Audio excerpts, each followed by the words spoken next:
Sunday Morning was born in an era that had a certain style, as reflected by this 1978 Cadillac.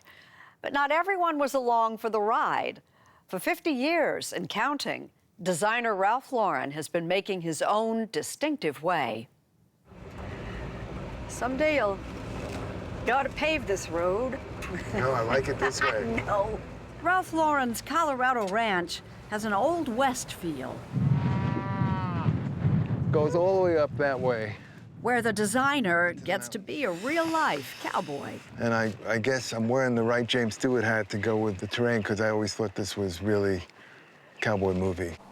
This 20,000-acre expanse, over 30 square miles, has been a second home to Lauren and his wife, Ricky, for more than 30 years.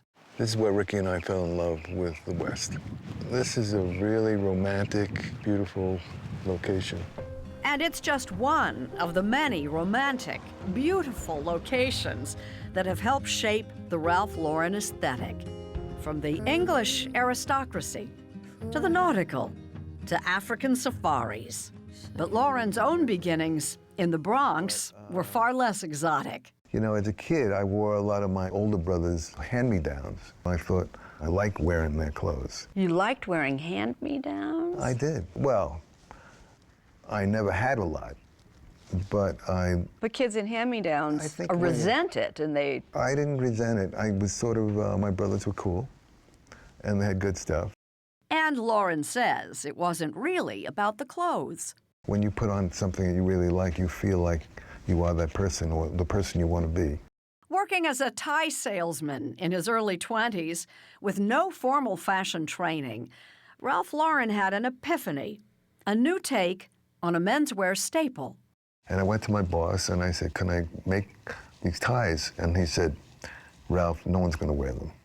The world is not ready for Ralph Lauren. Did he say it respectfully or not so much? No, he said it saying, forget it, kid. You're not going to do anything. But Lauren made his ties wider, bolder, pricier. And then I made shirts to go with the ties. And I made suits, and they were different, and they were high quality. Today, Ralph Lauren's company is valued at some $10 billion. The American man and woman, as time has gone in the last 50 years, I've watched them and helped them change. I've helped them develop their tastes. Ralph Lauren has won countless awards, though fashion critics sometimes dismissed him as a curator.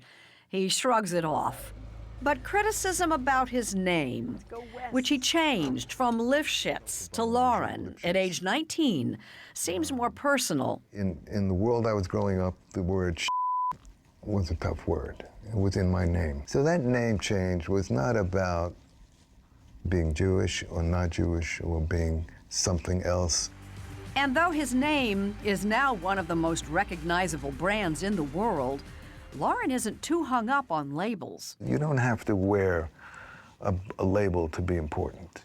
And if you presumed that Ralph Lauren was wearing Ralph Lauren, the shirt? We'd have both been wrong. Well, this shirt I bought at Kmart. This is living proof of what I believe in. I love the aging of it. I love the rips. I love it all. And I like the way I look at it. You didn't design it? I didn't design it. I assumed it was...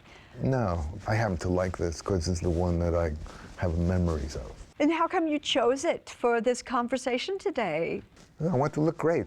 And at 78, Ralph Lauren looks pretty great.